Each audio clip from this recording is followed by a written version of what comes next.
ജിൻഡോ ഏറ്റവും കൂടുതൽ യോജിച്ചിട്ടുള്ള ഒരു മത്സരാർത്ഥി എന്ന് പറയുന്നത് ജാസ്മിൻ ആണെന്ന് എനിക്ക് തോന്നുന്നില്ല. പക്ഷേ എനിക്ക് റസ്മിൻ ആണെന്ന് എനിക്ക് തോന്നുന്നുണ്ട്.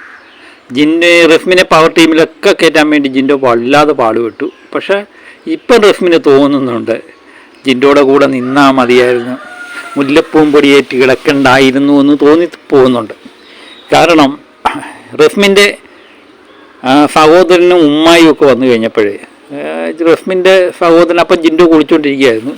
റസ്മിൻ്റെ സഹോദരൻ ചോദിക്കുന്നുണ്ട്, ജിൻഡോ ബ്രോ എന്ത് ചോദിക്കുന്നുണ്ട്. അപ്പം കുളിക്കുക എന്ന് പറയുന്നുണ്ട്. അപ്പം അതിനിടയിൽ ശ്രീതു ഉണ്ട്. അപ്പം റസ്മിൻ വിചാരിക്കുന്നത് ശ്രീതുവിനാണ് പുറത്ത് ഭയങ്കര ഫാൻസ് എന്നുള്ള വിചാരമാണ്. എൻ്റെ സഹോദരനൊക്കെ ശ്രീതു ഫാൻസാണെന്ന് പറഞ്ഞു കഴിഞ്ഞപ്പോഴത്തേന് സഹോദരൻ എടുത്തടിച്ചവർ പറയുന്നുണ്ട് ഞാൻ ജിൻഡോ ഫാൻസാണെന്ന് പറയുമ്പം റസ്മിൻ്റെയൊക്കെ കുരുപൊട്ടിപ്പോയെന്ന്, റസ്മിൻ്റെയൊക്കെ മുഖമൊന്ന് കാണുമായിരുന്നു. ഇപ്പോൾ ലൈവ് കണ്ടവർ ശ്രദ്ധിച്ചിട്ടുണ്ടോ എന്നറിയില്ല. റസ്മിൻ ഒരിക്കലും വിചാരിച്ചില്ല ജിൻഡോയ്ക്ക് ഇത്രയും ഫാൻസ്, തൻ്റെ കുടുംബത്തിൽ തന്നെ ജിൻഡോയ്ക്ക് വോട്ട് ചെയ്യുന്നവരുണ്ട് എന്ന് പറഞ്ഞപ്പോഴത്തേനെ ഞെട്ടിപ്പോയി റസ്മിൻ. ഇതാണ് ഞാൻ പറയുന്നത്, അകത്ത് നിന്ന് അവർ തീരുമാനിക്കുന്നത് പോലൊന്നും അല്ല പുറത്ത് നടക്കുന്ന കാര്യങ്ങൾ.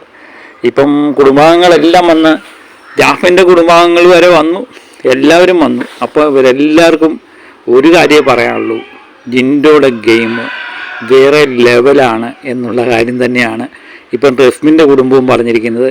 സഹോദരൻ എടുത്തടിച്ചവർ പറയുന്നുണ്ട് ഞാൻ ജിൻഡോ ഫാനാണ്.